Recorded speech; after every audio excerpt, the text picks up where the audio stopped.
that's for sure. But that was pretty cool. I always kind of heard about that tradition. Obviously, I've seen it on TV, and thinking it wasn't going to be that big of a deal for a spring game and all that. And then we did, and I was like, all right, that's pretty cool. Yeah, need some more practice probably. I've been doing the Peloton, so I've been trying to get my legs ready. You're ready then, yeah. Shipley, just as a player, he was all ACC at 3 positions, first person to do that. Just your evaluation of him and how he fits in for what you want. Of Will? Yeah, of Will, yep. Yeah, dude's a special player. He's versatile, he's tough. He can do things outside the tackles. He can do things in space, and obviously he's a guy that he's fearless enough to shove it up in there in between the tackles. So he's a unique skill set. His mentality's awesome. He's going to be a guy that I think is going to be asked to do, quite a few different things within our offense. So that's fun to kind of see what he can handle. And whatever he can handle, we're probably going to keep throwing it that way at him. But we got to be smart not to overload him too. So that's the fine line as a coach. You got to always take into account. How have you done that in the past, or how do you anticipate doing that this year, kind of not wanting to overload anybody, touch counts, that type of stuff? You're always keeping track in fall camp. You're keeping track of what you're doing in season, obviously, and just so everything for us comes back down to repetitions. Can you practice it enough? Is it things he can handle and be consistent and execute at a high rate? And whenever you can't, you probably need to adjust as a coach. That's with everybody. That's with everything. So whatever we can execute at a high rate, that's what we'll keep doing.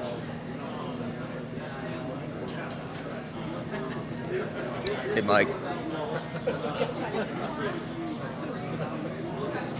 Were you fishing recently? I think I saw a tweet. Yeah. Are you into the hunting and fishing? How's that been from a lifestyle perspective? You mentioned the family transition. What's it been like for y'all? Yeah, it's unbelievable. Drive not even an hour from where we live, and you're in the mountains and you're fly fishing in a river. That's pretty cool. I think one of our coaches went and rafted with a few of our players over the summer. So you're just in a unique location, as we all know, if you live here, of what's accessible and the lakes and all that. It's been unbelievable. Yeah, we took full advantage in our time off up here around Clemson for about 10 days. So it's been good. Talking about running down the hill, have you started to get kind of a sense of how deep tradition runs here?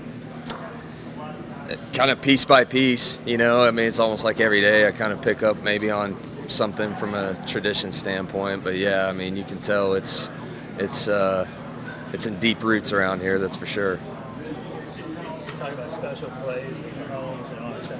Would you ever do one of those circle things? Yeah, I don't know. It's pretty intriguing. There's a lot going on. Yeah, I think I'm all for creativity and kind of thinking out of the box and all those things. So those guys are the kings of it. Or the fridge, package. Yeah. They call that, yeah. Yep. Nah, we're Jumbo package. Yep, jumbo package, all of it. Yeah, we'll definitely, I think, have some pieces where we can get creative if we want to. What's your jumbo guy? I don't know. We're gonna have to have an audition. I've had about 5 guys already come up to me wanting to be in it, so we may have to have an audition here in fall camp. I would say it's not like I fish all the time, but I would say if I had to choose, probably more of a trout fisherman. I'm kind of into the fly fishing right now and all that, so that's kind of my kick right now. Did you go out fishing as a kid growing up? No, I grew up in Muleshoe, Texas. There's no water. So yeah, this whole lake thing and fishing and all that is something that I didn't do a whole lot of growing up. So I'm taking advantage now. A lot has been made over the years of Dabo hiring former players. It was big news for a lot of people that he went outside of that circle and brought you in. Being in it, what do you see as the value? And as you look around this program that's built off guys that are born and bred in that tradition and all of that, what's the benefit of having some of those guys around and helping form your program and your department around that? Obviously these guys just know Clemson and know the program, know what it means to be here and go to school here, play here, all those things. And so, those guys have helped me and maybe kind of just accelerating me fitting into kind of what goes on here and just our process and Coach Sweeney and everything he believes in, just all of that. And so you can tell it's a tight group. Everybody has known everyone forever.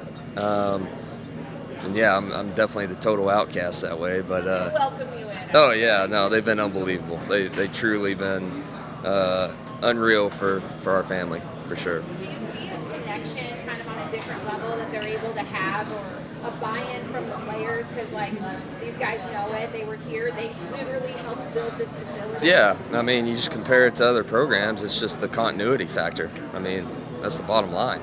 There's continuity here, and there has been for a long time, and that's just not the case really anywhere else. You know, from a football staff standpoint, I mean, that just doesn't happen anymore. So that's the bottom line of where, you know, we're definitely different here. Has that been a transition for you, Garrett, in the sense that Clemson is not for everybody and everybody's not for Clemson? You know, that you have to recruit the right guy, you know, not maybe somebody who's like overly invested in NIL or transfer portal or other issues like that today. Yeah, I mean, it's definitely different from places I've been and just some different thought processes, but that's what makes it cool as a coach, and you come into different situations and different experiences, is now I get to kind of see how other people do it and how Clemson has had sustained success for so long. And so that's part of, you know, kind of a growing perspective for me. Coach, everybody's seen Cade perform what he did in the last year. What's the level of quarterback competition for starters? I just think there always is. I mean, no matter what you did last year and no matter what you did in spring football, I mean, you got to come out and you got to be able to do that in fall camp, where we have enough confidence in you to move forward and continue to give you reps. And that's just how it always goes. Everybody in here has seen starters that started the first game and then they get pulled at halftime or whatever. I mean, it's just, that's the nature of the beast. So I think they always know that there's always competition in that room. You obviously knew Cade in high school, being in Texas. Just do you remember when you first met him or encountered him, and what your first impressions of him were in high school? Talking to him on the phone was really our first interaction a few times early on in his recruitment. Kind of just the same kid he is now, you know, thinking back to it. But I never really got to be around him too much in person, but certainly remember seeing him. Their high school was on TV a fair amount, especially in the playoffs down there in Texas, and so was always kind of able to watch him in their playoff run at Westlake. But he's just an impressive, steady kid, you know, and he's a guy that's been brought up with a really good family, and you know, I don't think he's probably changed just a whole lot, probably in their eyes, for sure. When you're coming in new and taking over an offense, just how do you approach kind of establishing a relationship with a quarterback like that and kind of building that up? Just being who I am, I guess. I don't know. I don't know if that's maybe the right thing. I guess it is the right thing, but I don't know if that's the best. But yeah, just building trust with them in the meeting room, on the field, and then certainly you got to do some things outside of football where you're just being a mentor for them, you know, and just being someone they can trust outside of X's and O's talk. And I always think that's important, especially at that position. And, you know, hopefully trying to show them how to lead other guys on their team, you know, I think is always important. And so our quarterback room's easy to do that with. It's a lot of really good guys in there, some guys that have been in college football for a number of years now. So I kind of like some of the older guys we have and then some of the younger guys. I think it's a good mix we have from a personality standpoint in that room. You've been around some really good college quarterbacks before, but maybe not the guys who've had the tools to be a future first-round pick or whatever. Is Cade different, or do you see, just in terms of what he brings to the table, can be a different level of tools, talent, ability? There's no question he has an elite skill set. I mean, there's no doubt about it. You know, each quarterback's different, but there's no doubt, you know, denying his talent level, and I think his competitiveness and his want to is elite as well, you know. And so you put all those things together and you give a guy some confidence and put him in position to be successful, you know, the sky's the limit for him. There's no doubt about it. How are you and your brother Lincoln similar in terms of your coaching, and how much of maybe of an influence has he been on you? He has spent 2 years coaching with them together at East Carolina, and so that was early on in my coaching career, and just being exposed to how we did things there at ECU and having some success definitely, is a part of who I am as a coach now. But yeah, I would say probably more similarities than differences. With what we do and how you coach, what you believe in, how you practice, how you carry yourself. I mean, just all those things. I would say we're probably more similar than not. How will this offense define success moving forward? How will this offense define success moving forward? Score more than they do. I mean, whatever it takes. I don't want to be labeled as we're just going to go ultra fast and that's it. I want to dictate tempo, and we want to be explosive, but we also want to be methodical and shove it down people's throats at times. And so I just hope that we're going to be versatile that way and have a mentality where we can do that and take over games, whatever's required. I mean, that's the bottom line. Garrett, did you get to know Shane Beamer a little bit when he was on your coaching? Not really. I've kind of just met him or seen him briefly a couple times, but I really haven't been around Shane too much. No. Saw him at the South Carolina High School Association several months ago, but yeah, I haven't really been around him too much. Dabo's been very resistant to the transfer portal. How do you feel about that? Are you good with that, or do you think it should be used? Well, I just think you got to apply it to what your needs are and what's going to best fit your team. And so Clemson's situation is going to be different than a lot of other colleges, in their situations. Our situation here is much different than a team that just got a new head coach and just had 20 players leave. And so, you just got to take some of that stuff with a grain of salt just because we are in such a unique kind of situation and circumstances here. But I think you obviously got to adjust and apply it whenever you kind of need it. If you need it to help your team, then, hopefully you can utilize it.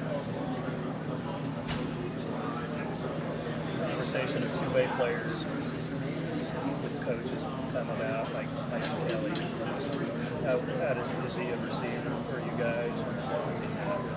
Yeah, he's going to start out as receiver, and then we're certainly going to cross-train him a little bit at DB and just kind of see as fall camp goes, kind of where he's going to help our team the earliest, what's going to be most beneficial for our team. So, yeah, I love it. I've been around a few guys that have kind of done that before, but I'm all about it.